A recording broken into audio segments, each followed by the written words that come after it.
Hello guys, तो आज की क्लास में हम पढ़ेंगे जो कृष्णदास पयारी थे उनके भी शिष्य हुए तो उनकी शिष्य परंपरा को। तो रामानंद जी के कुल 12 शिष्य हुए थे, जिनमें संत पीपा, संत धन्ना और जो कबीर और जो रैदास थे वो मुख्य थे। 2 महिलाएं थी, सुरसरी और पद्मावती। हमने देखा था कि जो 1530 में जो कृष्णदास पयारी थे उन्होंने गलता जयपुर में है वो नाथपंथियों को हराकर है वो अपने जो गुरु थे उनके नाम पर रामानंदी पीठ की स्थापना की। अब जो कृष्णदास पयारी थे उनके भी शिष्य हुए, उनको देखेंगे। तो रामानंद जी के शिष्य कौन थे? कृष्णदास पयारी। अब कृष्णदास पयारी के शिष्य होंगे अग्रदास जी, वो भी है वो अपने जो संप्रदाय की स्थापना करेंगे। अब देखो, कृष्णदास पयारी के शिष्य, कृष्णदास पयारी किसके शिष्य थे? रामानंद जी के। अब रामानंद जी के जो शिष्य है कृष्णदास पयारी, इनके भी शिष्य होंगे, वो होंगे अग्रदास जी। तो अग्रदास जी ने 16वीं सदी में रेवासा जो सीकर है यहाँ पर है वो इस संप्रदाय की एक अन्य पीठ है वो स्थापित की। ठीक है, अब देखो, तो कृष्णदास पयारी के शिष्य थे अग्रदास जी। कृष्ण पयारी के शिष्य कौन थे? अग्रदास जी ने रेवासा जो है सीकर में, ठीक है, राजस्थान में जो सीकर जिला है उसमें है रेवासा जगह, वहां पर है वो इस संप्रदाय की एक अन्य पीठ स्थापित कर दी। ठीक है, अब देखो, यहाँ पर राम और सीता की श्रृंगारिक मूर्ति है, उसकी पूजा की जाती है।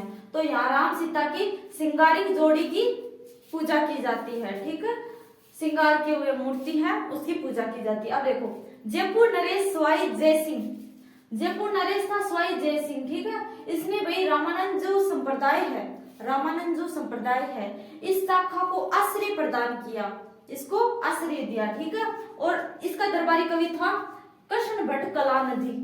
कृष्ण भट्ट कलानिधि से इस संप्रदाय पर राम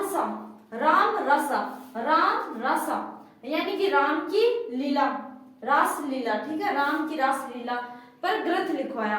तो अब जयपुर का नरेश स्वाई जय सिंह ने, ठीक है, तो स्वाई जय सिंह ने जो इस संप्रदाय को है वो आश्रय प्रदान किया और अपने जो कवि था, दरबारी कवि, उसको कहा कि जो कृष्ण भट्ट कलानिधि, इसको कहा कि तुम है वो, आप है वो जो संप्रदाय है रामानंद संप्रदाय, इस पर एक ग्रंथ लिखो। तो उसने लिखा था राम रसा, यानी कि राम की रास लीलाओं के बारे में एक ग्रंथ लिखवाया। ठीक है, अब देखो, अग्रदास जी, जो अग्रदास जी है इनका भी एक शिष्य था। तो वही इस प्रकार से शिष्य परंपरा है वो आगे बढ़ रही है। अब देखो भाई अग्रदास जी की रचनाएं, तो अग्रदास जी की रचनाएं थी ध्यान मंजरी और राम ध्यान मंजरी। ठीक है, ध्यान मंजरी और राम ध्यान मंजरी, ये थी अग्रदास जी की रचनाएं। ठीक है, इन्होंने ये रचनाएं की थी। अब देखो, अग्रदास जी का एक शिष्य है जिसका नाम है नाबादास। अग्रदास जी के शिष्य का नाम है, ये तो अग्रदास जी की रचनाएं ध्यान मंजरी और जो राम ध्यान मंजरी है। अब अग्रदास जी का भी एक शिष्य हुआ था जिसका नाम था नाबादास और इसने रचना की थी भक्तमाल। ठीक है, तो पूछ ले कि भक्तमाल किसकी रचना है? भक्तमाल किसकी रचना है? तो जो अग्रदास जी थे इनके शिष्य था नाबादास, तो अग्रदास जी के शिष्य था नाबादास, उसकी रचना है भक्तमाल। तो भक्तमाल किसकी रचना है? नाबादास की रचना है वो है भक्तमाल। तो रामानंद जी के शिष्य हुए कृष्णदास पयारी। ठीक है, कृष्णदास पयारी के शिष्य हुए थे अग्रदास जी। अब अग्रदास जी के शिष्य हुए हैं नाबादास। ठीक है, तो इस प्रकार से है वो शिष्य परंपरा है वो दिन प्रतिदिन है वो आगे बढ़ती रही। अब देखो, अब गुरु जो रामानंद जी थे ये थे सगुण भक्ति के उपासक। तो भाई 2 प्रकार के उपासक होते, एक तो थे सगुण, एक होते निर्गुण। तो सगुण वो होते हैं जो कि ईश्वर में विश्वास रखते हैं, और निर्गुण वो होते हैं कि जो ईश्वर को नहीं मानते, यानी कि ईश्वर में और पूजा पाठ में बिल्कुल भी बिलीव नहीं करते हैं। अब देखो रामानंद जी थे वो तो विश्वास करते थे, यानी वो सगुण भक्ति के उपासक थे। ठीक है, लेकिन इनके भी कुछ शिष्य हुए जो कि निर्गुण भक्ति के उपासक थे। इनके कुछ शिष्य हुए जो कि निर्गुण भक्ति के उपासक थे।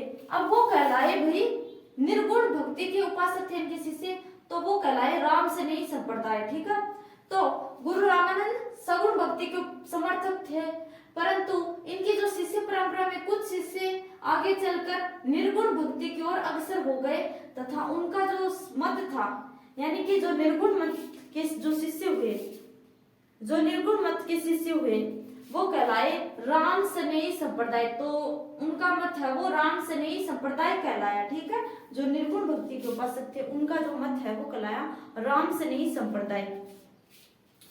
अब देखो इस संप्रदाय की प्रमुख पीठिया है वो राजस्थान में है। ठीक है, राजस्थान में कहाँ पे, 4 जगह पे है। ठीक है, रामानंद जी के जो एक शिष्य है कबीर, ये भी निर्गुण भक्ति के उपासक थे।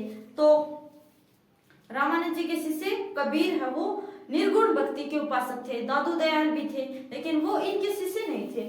ठीक है, दादू दयाल, हरिदास, ये सब है वो निर्गुण भक्ति के उपासक थे।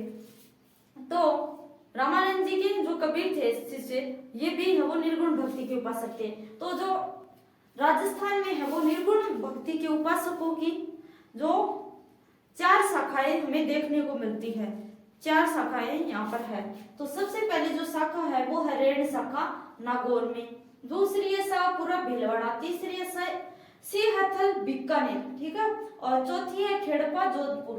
तो इन जो 4 शाखाएं हैं, रेण शाखा नागौर, सिंहथल बीकानेर, खेड़पा जोधपुर और शाहपुरा भीलवाड़ा, इनको हम पढ़ेंगे डिटेल में नेक्स्ट क्लास में। तो मिलते हैं नेक्स्ट वीडियो में। अगर